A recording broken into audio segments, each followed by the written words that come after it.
Hi hello నమస్తే welcome to Andhra Chronicles the new age Telugu news channel.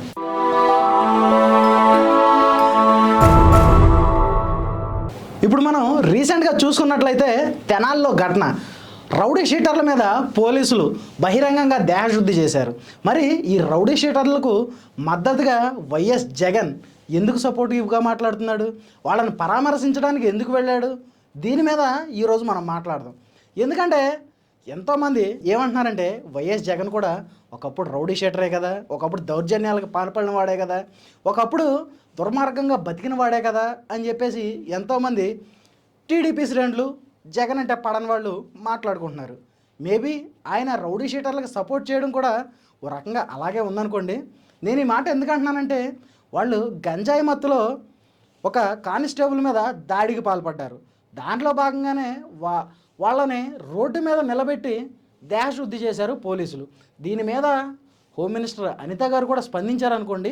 మరి వీళ్ళని YS Jagan గారు ఏ విధంగా సపోర్ట్ చేస్తారు, దేనికి సపోర్ట్ చేస్తున్నారు అంటే, రాష్ట్రంలో ఎలాంటి ఇబ్బందులు లేవు, ఎలాంటి సమస్యలు లేవు కాబట్టి దేన్ని ఒకదాన్ని హైలైట్ చేసి ఆయన ముందుకు రావాలి అని అనుకుంటున్నారు. మొన్నటి వరకు అంటే ఎక్కడన్నా శవం కనబడితే పరిగెత్తారు అని చెప్పేసి ఎంతోమంది ట్రోలర్స్ ఆయన్ని ట్రోల్ చేశారు.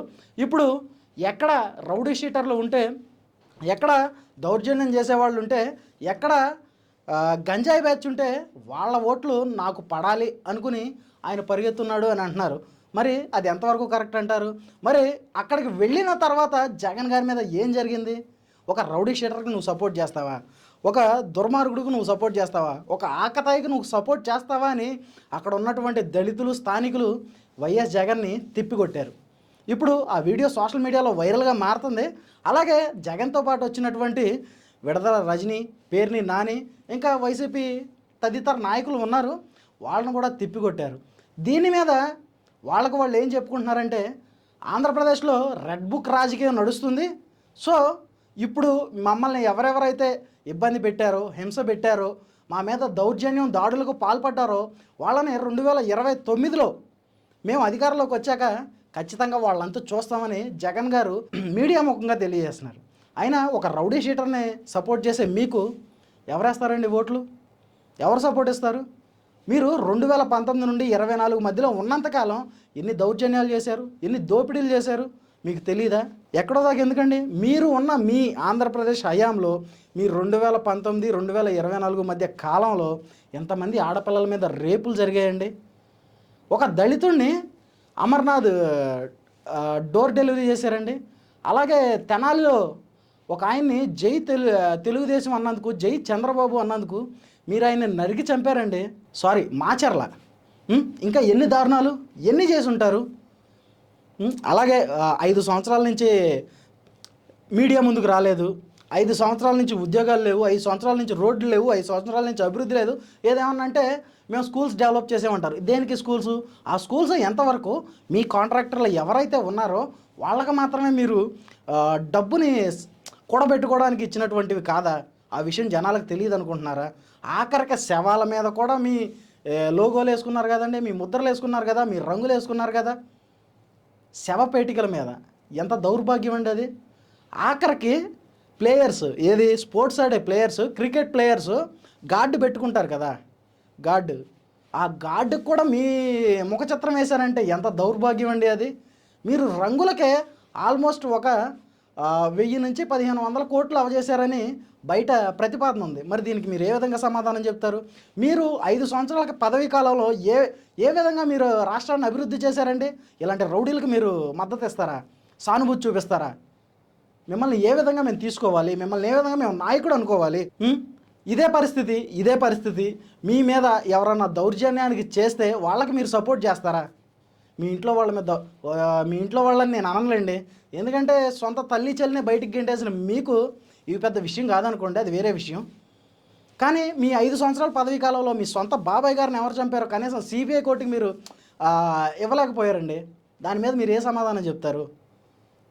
ఒక రౌడీ షీటర్కి మీరు సపోర్ట్ చేస్తున్నారు అంటే ఏ విధంగా చేస్తారు? అయితే ఇప్పుడు మనం చూసుకోవాల్సింది ఏంటంటే, సరే జగన్ గారు చేసినటువంటి తప్పులు ఏవైతే ఉన్నాయో ఆయనకి తెలుసు. ఖచ్చితంగా రోడ్లు లేకుండా పరదాలు కట్టుకుని తిరిగారు, 5-10 కిలోమీటర్లకు కూడా హెలికాప్టర్లు వేసుకుని తిరిగారు. ఆఖరికి ఈయన వరదలు వచ్చి పొలాలు మునిగిపోతే ఆ వరదలు చూడడానికి కూడా సెట్ వేయించుకున్నటువంటి మహానుభావుడు. అలాగే ఇంట్లో తన సొంత ఇంట్లో గుడి సెట్ వేయించుకున్నాడు. గుడి టెంపుల్ సెట్ వేయించుకున్నాడు, వెంకటేశ్వర స్వామి సెట్. గుడికి కూడా వెళ్ళారండి మీరు? ఒక ప్రజా నాయకుడు అయ్యండి, గుడికి కూడా వెళ్ళారా? మీ సతీమణి గారు భారతి గారు కనీసం ప్రసాదం తిన్నారా? ఇంకా ఏ విధంగా మిమ్మల్ని నాయకులు అనుకోవాలి మేము? రాజకీయాల్లో ఏదైతే ఉందో దానిలోకి కుల మతాలను తీసుకురాకూడదనేది ప్రథమం కదా. అలాంటప్పుడు మీరు ఇంట్లో గుడి సెట్ వేయించుకున్నారంటే మిమ్మల్ని ఏమనాలి? దేవుడిని పొగడాల్సిన ప్లేస్లో ప్రత్యేకంగా మీకోసం సపరేట్గా ఆర్టిస్టులను పెట్టుకుని మీ పేర్ల మీద పాటలు రాయించుకుంటారా? మీ పేర్ల మీద భజనలు చేయించుకుంటారా?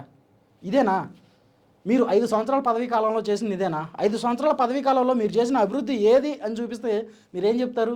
ప్రతి సంవత్సరం మనిషికి 10,000, కుటుంబానికి 10,000 వేసామంటారా? కుటుంబానికి సంవత్సరానికి 10,000 అంటే నెలకెంతండి? నెలకెంత? శూన్యం. మీరు చేసిన అభివృద్ధి శూన్యం.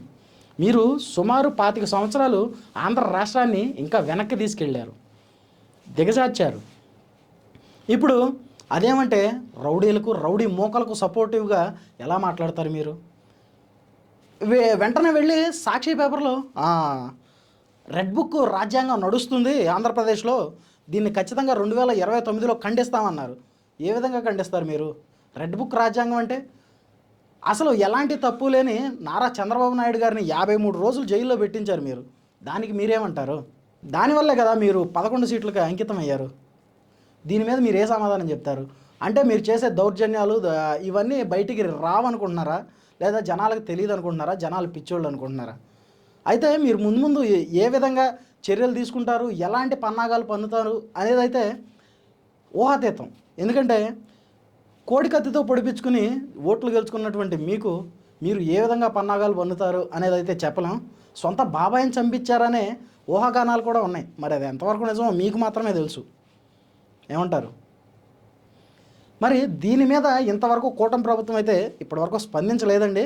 ఎందుకంటే ఒక రౌడీ మోకకు సపోర్ట్ చేస్తుంటే ఎవరు మాత్రం అడ్డుపడరు? ఎలా ఉందంటే ఇదేదో సినిమాల్లో చూపిస్తారు కదా, రౌడీ మోకలకి జిందాబాద్ కొడితే రాజకీయ నాయకులను చేస్తారన్నట్టు. అదేదో తొండ ముదిరి ఓసర వెళ్ళి అయింది అన్నట్టు రౌడీ మోకల ముదిరి రాజకీయ నాయకులు అయ్యారు అనడానికి ఎగ్జాక్ట్ ఉదాహరణ వైఎస్ జగన్ గారు ఖచ్చితంగా. ఎందుకంటే వాళ్ళ నాన్నగారు పదవిలో ఉన్నప్పుడు ఎన్నో దౌర్జన్యాలు, దారుణాలు, అక్రమాలు ఎన్ని చేశారండి. దానికి కారణంగానే కదా వాళ్ళ నాన్నగారు చనిపోయిన తర్వాత ఆయన జైల్లో వేశారు 2 సంవత్సరాలు 3 సంవత్సరాలు.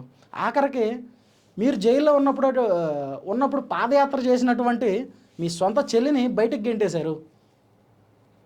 ఇంకా ఎన్ని దౌర్జన్యాలని మీ నుంచి మీ కార్యకర్తలు కానీ, మీ వైసీపీ శ్రేణులు కానీ ఏం నేర్చుకోవాలి? ఈ దౌర్జన్యాలు నేర్చుకోవాలా?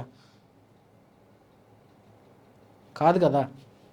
కాబట్టి మీరే ఆలోచించండి. అయితే దీని మీద ఇప్పటివరకు కూటమి ప్రభుత్వం ఎలాంటి స్పందన లేదు. మరి ఏ విధంగా స్పందిస్తారో వేచి చూడాలి. అలాగే దీని మీద ఈరోజు జరిగినటువంటి ఘటన మీద వైఎస్ జగన్ గారు మరిన్ని కుట్రలు చేయబోతారో కూడా వేచి చూడాలి. మరి మీకేమనిపిస్తుందో కామెంట్ రూపంలో తెలియజేయండి. Thank you.